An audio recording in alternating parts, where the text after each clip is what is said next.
রাধে রাধে। আমি তাদের গলায় আজকে চলবো, যাও যারা বাজিয়েছে তাদেরকে তোরটা তুই করে নে। আগে রাধে রাধে একটা বলে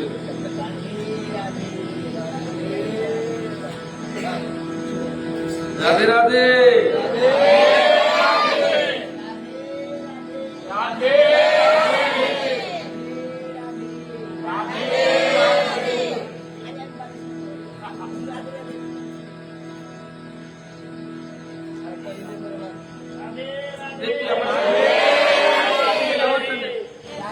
আমারটাই নেই।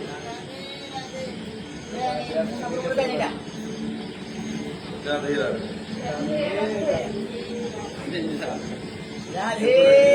এখন প্রশ্ন হচ্ছে, এই মোক্ষ ব্রত যজ্ঞে কেন দিয়েছি পরে বলছি দেখা। মোক্ষ ব্রত যজ্ঞে মা তোমার জন্য কিন্তু বসছিলাম 6 দিন। আজ বড় কৃপা হয়েছে আমার জন্য না। সবাই মুক্ত, হ্যাঁ সবাই মুক্ত, সবাই দোষ থেকে মুক্ত। ভগবান বলছে সবাই দোষ থেকে মুক্ত। এতে দোষ হীনায় ব্রহ্মণায় প্রিয়ায় চ সাধবে সুজয় ভুয়ার ভক্তি শাশ্বতা। সব দোষ থেকে মুক্ত। ব্রাহ্মণ ভক্ত প্রেমী সাধু স্বভাব, অনেক প্রেম কথা বলেছে। আজ শুনতে শুনতে তোমরা একদম গদগদ হয়ে গেছে। অনেক কথা বলেছে, আমি আর বলবো না। আমি দাঁড়িয়ে দাঁড়িয়ে বলবো। আজ তো সাগরে ডুব দিয়েছে, আমি দাঁড়িয়ে দাঁড়িয়ে বলবো। সচ্চরিত্র ব্যক্তি এই তত্ত্বজ্ঞান শ্রবণের যোগ্য পাত্র। যারা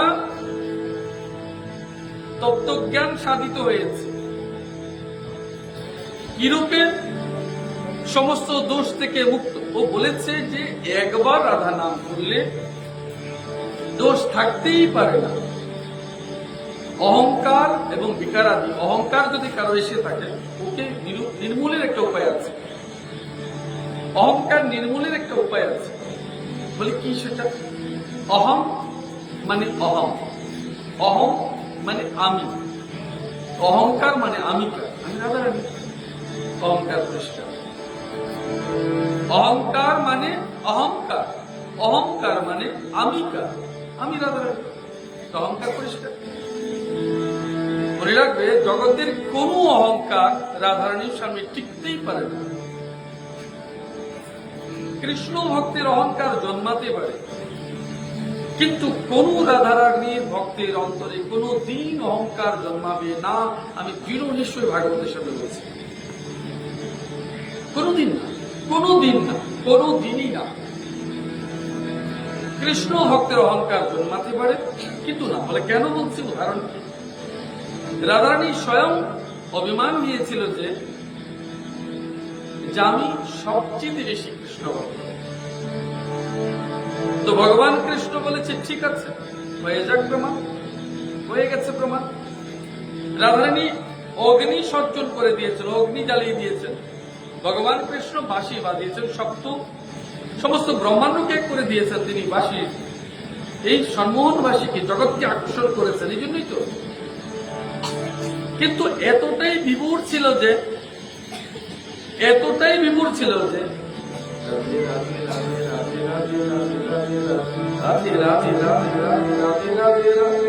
রাধে রাধে রাধে রাধে এতটাই বিভোর ছিল যে তার ভেতরে কি হচ্ছে, কি সামনে অগ্নি আছে না সর্প আছে না বেগর আছে তার মনে নেই। অগ্নিকে ভেদ করে তিনি কৃষ্ণ সম্মুখে গেলেন। রাধারানীর চোখে জল, রাধারানীর চোখে জল। এই কারণে বলছি, যিনি রাধারানীর পরম ভক্ত, বস্তুত তিনি কৃষ্ণই ভক্ত। যিনি রাধারানীর পরম ভক্ত, তিনি বস্তু কৃষ্ণের অন্তরতম প্রাণকে ভালোবাসেন, ভেতরকে ভালোবাসেন। কৃষ্ণ ভক্ত, গুরুদেবের ভক্ত, সে কি পারে কখনো তার গুরুদেবকে একটুখানিও ভুল ক্রমে যদি একটা ছোট্ট শিশুকে যদি এইটুকু আঘাত চিমচিটাও কেটে যায়, একটা মশাও যদি আঘাত করে, মা দৌড়ে এসে বলে, শোনা বাচ্চা আমার, ওকে মশা কামড় দিয়েছে, এও কি করবে কি না করবে, মশারি টাঙিয়ে দিয়েছে, মলম লাগিয়ে দিয়েছে, কি না করছে। ঠিক তেমনি গুরুকে, গোবিন্দকে, রাধারানীকে যদি একটু তোমার বাক্যের দ্বারা, আচরণের দ্বারা, মনের দ্বারা এইটুকু আঘাত প্রাপ্তি হয়েছে বলে মনে হয়,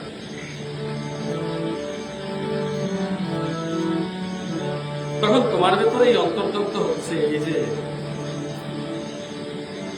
আমার ভালোবাসা কত খাচ্ছে গোবিন্দ, আমার ভালোবাসা কত খাচ্ছে রাধারানী, আমার ভালোবাসা খাচ্ছে, আমার প্রেম টুটেছে, যেইটুকু দেওয়ার কথা, যেটুকু তুমি দিয়েছিলে সবটা দেখি কিছুটা লেগে গেছে। ঘিয়ের পাত্রে সবটা ঘি পড়ে না, যদি না ঘির বোতল গরম হয়। সেই মানব সবটা দিতে পারে যদি তপস্যা তার সাধিত হয়। কারণ তাপ সাধন করে, তপস্যা সাধন করে, তখন তার ভিতর সমস্ত সঞ্চিত বস্তু যজ্ঞ পাত্রে সম্মিলিত করতে পারে। ঠিক তেমনি কৃষ্ণ প্রেম, রাধারানীর প্রেম, ভক্তি যাইটুকু তোমার ভেতর আছে সবটা সমর্পণ তবেই তুমি করতে পারবে যদি তুমি রাধারানীর জন্য অনন্ত তপস্যা সাধন করতে থাকো। তাপিত না হলে, তারণ না হলে, পীড়ন না হলে, উষ্ণায়ন না হলে সমর্পণ কি করে হবে? সবটা সমর্পণ হবে। তুমি যজ্ঞ পাত্রে যখন হবি ঢালছো, ঘি ঢালছো, তখন দেখবে ঘিকে গরম করে দিচ্ছ, মানে এক বিন্দু থাকছে না, তখন তোমার কাছে আর থাকবে না। এই রূপে তুমি সবটা সমর্পণ করে দেবে। একটু বলছি দেখো,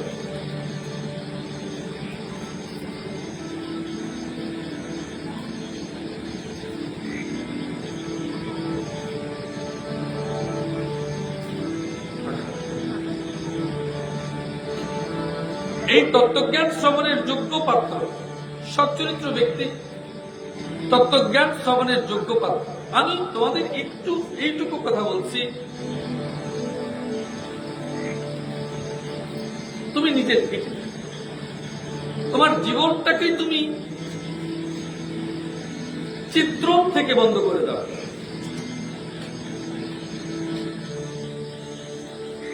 চরিত্রকে তুমি খণ্ডন করে দাও, চরিত্রকে চিত্রলেখায় করে দাও, চিত্রের মধ্যে র সংযুক্ত করে দাও, রতে রাধারানীকে যুক্ত করে দাও, রতে রস সংযুক্ত করে দাও। চরিত্রে স্বয়ং রাধারানী প্রবেশ করে গেল, ও শুধু বৈরাগ্য বিরহ নিতে শিখেছে, সে শুধু দিতে শিখেছে, সুতরাং চরিত্র তোমার রাধারানী শুরু হয়ে যাবে। দেখো, ভগবান কৃষ্ণকে এবং রাধারানীকে কলঙ্ক জাগতিক জীব দিয়েছে, পরমাত্মিক জগৎ দেয়নি। ভগবান কৃষ্ণের কলঙ্ক জাগতিক লোক দিয়েছে, পরমাত্মিক লোক দেয়নি, জ্ঞানবান লোক দেয়নি, ব্রহ্মজ্ঞানী লোক দেয়নি, পরম ভক্ত দেয়নি। কে দিয়েছে? অভক্তরা দিয়েছে, অজ্ঞানীরা দিয়েছে, মূঢ়মতি যারা তারা দিয়েছে, দেবতারা তো দেয়নি। কেন নাম বলতে পারবে যে রাধারানীকে গালমন্দ করেছে? তোমরা মা বলনি, কিন্তু ইন্দ্র, ব্রহ্মা এরা তো মাতে বলেছে। যিনি সমগ্র জগতের অধিষ্ঠাতা, যিনি সমগ্র জগতের কল্যাণ, যিনি অন্তরতম স্থান ভগবান কৃষ্ণের, তাকে তুমি কিছুতেই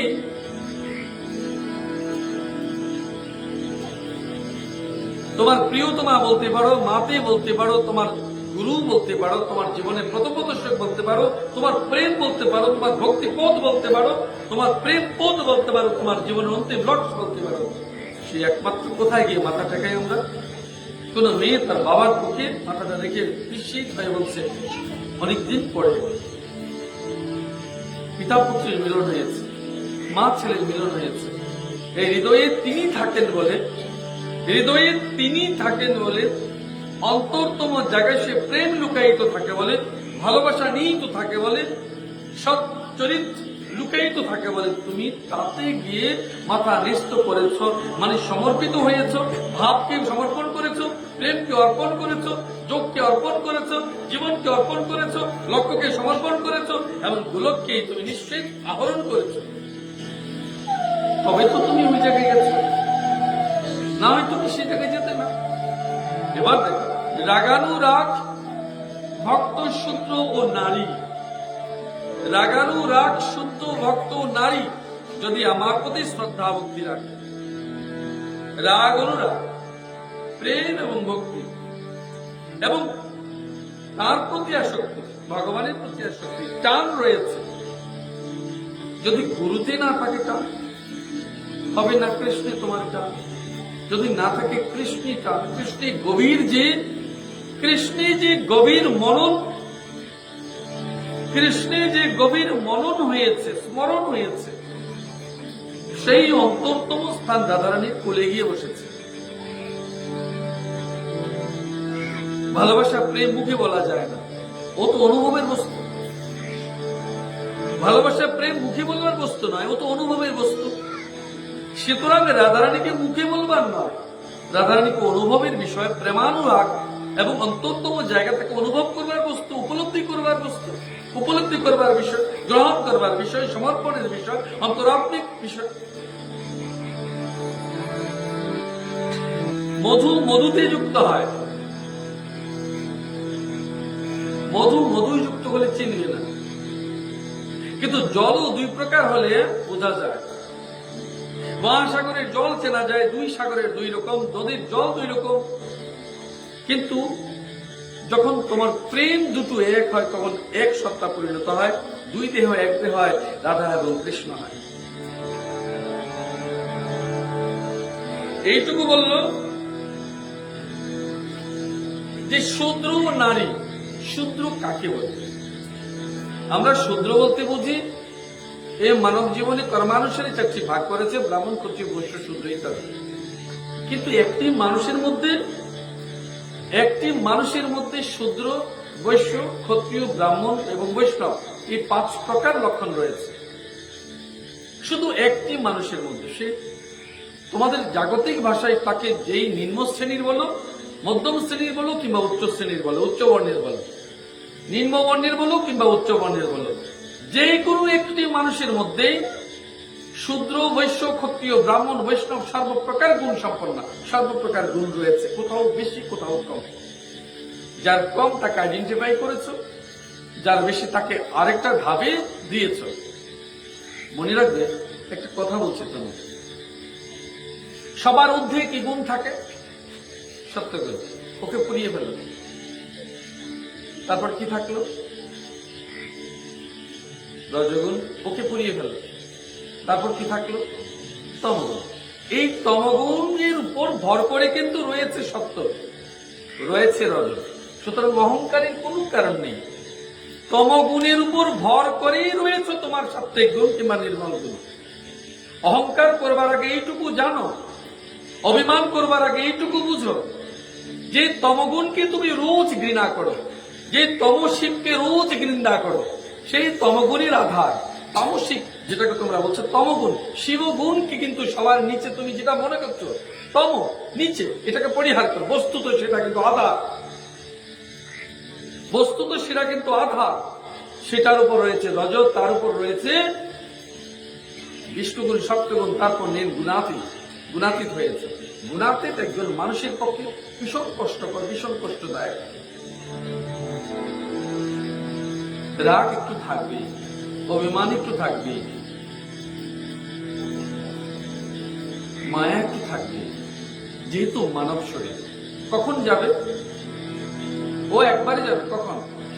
যেদিন তোমাকে সংসার প্রতিনিয়ত গলা ধাক্কা দেবে, যেদিন পরিবার গলা ধাক্কা দেবে, পরিবারের প্রতি তোমার বিয়োগ হয়েছে, যেদিন বন্ধুরা গলা ধাক্কা দেবে, বন্ধুর প্রতি হয়েছে, যেদিন সমাজ গলা ধাক্কা দেবে, তাদের প্রতি হয়েছে, যেদিন দেশ গলা ধাক্কা দেবে, দেশের প্রতি হয়েছে।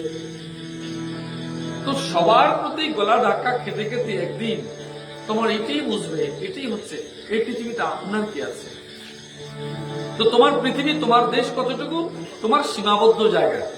এই জন্য একটি দেশ বলা হয়।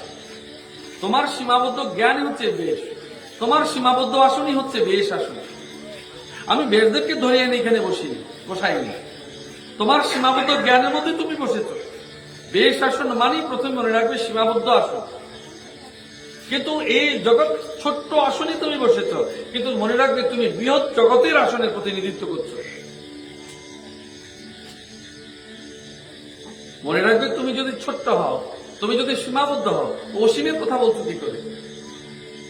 যদি তুমি ছোট্ট হও তাহলে অসীমের কথা বলছো কি করে? কারণ ভগবান তো অসীম, রাধারানী তো অসীম, প্রেম তার অসীম, ভক্তি তার অসীম, কর্ম তার অসীম, জ্ঞান তার অসীম। অসীমের কথা বলছো কি করে? সুতরাং একজন সসীম অসীমের কথা বলতে পারে কি করে? সুতরাং তুমি সীমাবদ্ধ নও, তুমি অনন্ত ব্রহ্মের স্বরূপ বলে তুমিও মন সংযোগে, অর্থাৎ তোমার সূক্ষ্ম দেহে সর্বত্র বিশ্ব ব্রহ্মাণ্ড ঘুরে বেড়াচ্ছ। স্থূল তোমার এখানে ও তুমি সমান হয়েছে, কিন্তু অদৃশ্যমান সূক্ষ্ম শরীর সমগ্র জগতে ঘুরে বেড়াচ্ছে। অর্থাৎ তুমি তো অসীমের সঙ্গে ঘুরছো, ভাবছো ব্রহ্মলোকে ভগবান, ভাবছো ব্রহ্মাণ্ডে ভগবান, ভাবছো রাধারানী গোলকে আছে, তুমিও গোলকে গেছো, যাদব বৈকুণ্ঠে আছে, তুমিও বৈকুণ্ঠে গেছো, শিবধাম শিবলোকে, তুমিও শিবধামে গেছো, ব্রহ্মা ব্রহ্মলোকে, তুমি ব্রহ্মলোকে গেছো। যখন যখন যেটা যেটা ভাবছো তুমি তখন তখন ভাগবতের কথা অনুসারে সেই জায়গায় যাচ্ছ। কখনো ভাবছো এই তো সুখদেব গোস্বামী, কখনো ভাবছো এই তো পরীক্ষিত, কখনো ভাবছো এই তো সেই। সব তোমার ভাবনা, সমস্ত ভাবনার মধ্যে প্রত্যেক চরিত্রের মধ্যে প্রবেশ করছো, প্রত্যেক চরিত্র ঢুকে যাচ্ছ, স্বয়ং স্বয়ং সেই চরিত্রে রূপকার হয়েছে, সমস্ত চরিত্রগুলো প্রকাশমান হয়েছে। তোমার কি মনে নেই যখন তুমি রাধারানীর কথা বলছো তখন তোমার ভাব হয়েছে আমি যদি গোবিন্দ হতাম? যখন রাধারানীকে কাছে টেনে নিচ্ছে বলে আমি যদি রাধা হতাম? তো জীবনের প্রত্যেক মুহূর্তে প্রতিটি ক্ষণ তোমার এইরূপ লাগছে আমি কখনো রাধারানী হয়েছি, কখনো গোবিন্দ হয়েছি, কখনো ভক্ত প্রহ্লাদ, কখনো ধ্রুব। কারণ ভক্তের খোঁজ করতে করতে ভক্তের সন্ধানে আমি ভক্ত রূপে সর্বাধিক জনপ্রিয়, সর্বাধিক প্রিয় ভগবানের প্রিয় ভক্ত গুরুর মধ্যে আমি সরাসরি ঢুকে যাই। আমি যদি তাই হতাম তাহলে ভগবান আমায় ডেকে দিত, আমি যদি তাই হতাম ঈশ্বর আমায় দেখা দর্শন দিত। কিন্তু তুমি সত্যি সত্যি তাই, তুমি সত্যি সত্যি তাই। এবং সেই সময় সেই ক্ষণে তোমার মানসিক স্তর, সূক্ষ্ম স্তর তোমাকে রাধে রাধে, তোমাকে সূক্ষ্ম স্তরে তোমাকে দর্শন দিয়েছে।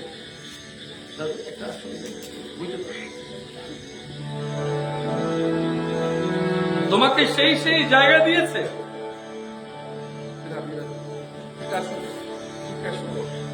অঞ্জলি আসলে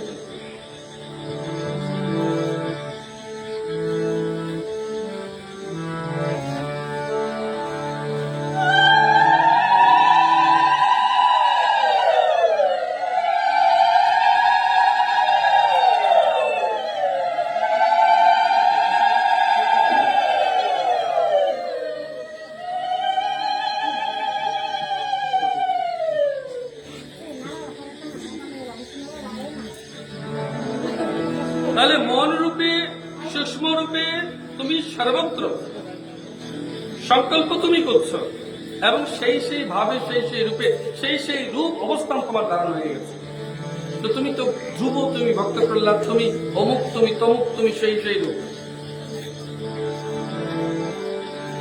তোমাকে যখন অভিমানের কথা বলা হয়, অহংকারের কথা বলা হয়, তোমার তখন লজ্জা পেয়ে যাও। না না না না, এই চরিত্রের কথা যেন বলো না, এই চরিত্র যেন আচরণ না হয়, এটা যেন বলা না হয়।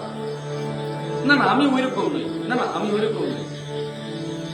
কেন তোমার ভিতরে এমন হচ্ছে? কারণ তুমি গোবিন্দের আত্ম সাক্ষাৎকার প্রাপ্ত হয়ে রয়েছ, তুমি ভগবানের আত্ম সাক্ষাৎকার প্রাপ্ত হয়ে রয়েছ। তাহলে ভগবানের আত্ম সাক্ষাৎকার প্রাপ্ত হয়েছ বলে তোমার কাছে এমনটাই মনে হয়েছে যে আমার ভক্তের যে দেওয়া বিধি নিষেধগুলোর মধ্যে আমি নেই, ভগবানের দুয়ার পথে যা আছে তা আমার, গোবিন্দের চরণ আমার, রাধারানীর চরণ আমার, তার সুগন্ধি আমার মার্গদর্শনই শুধু তারা।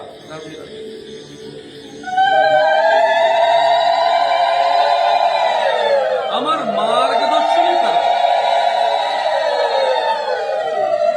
আবার দেখা হবে।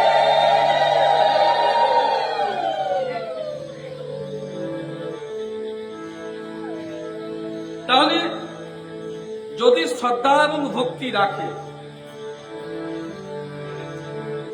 তাহলেও তাদের সেইরূপ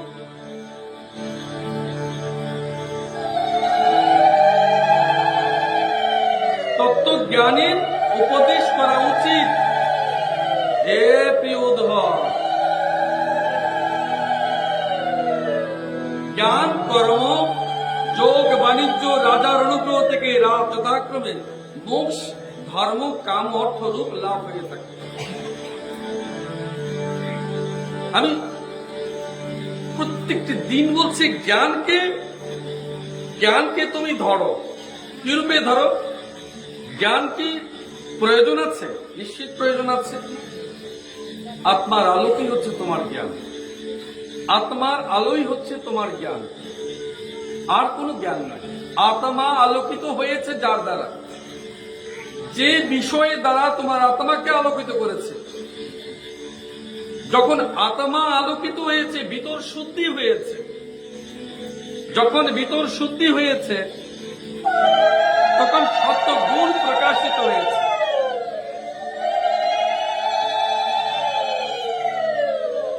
অর্থাৎ তোমার ময়লা, তোমার ভেতরে মলিনতা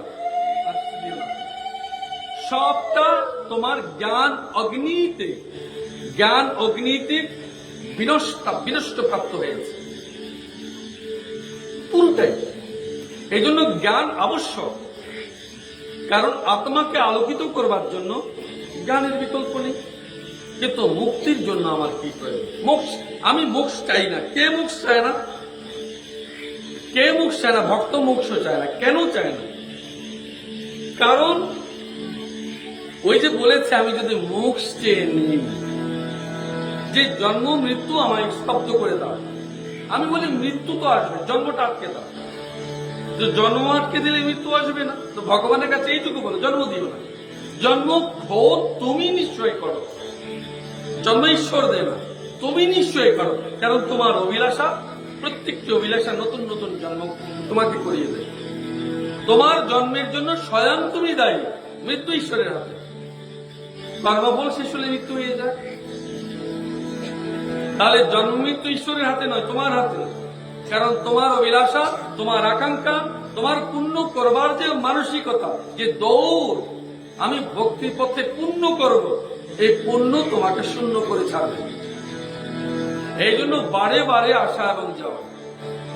এই কারণেই মহাজনগণ বলেছেন, সাধুজন বলেছেন, বৈষ্ণবজন বলেছেন, মহাপ্রভু বলেছেন, ব্যাসদেব বলেছেন, সুখদেব বলেছেন, সপ্তর্ষি, ব্রহ্মর্ষি, নারদ ঋষি যারা আছে সকলেই শুধু এইটুকু বলেছেন, নিষ্কাম ভাবে ঈশ্বর ভজনা করে। ভগবান দোকানদার নয়। আমরা ভগবানকে দোকানদার সাজিয়েছি।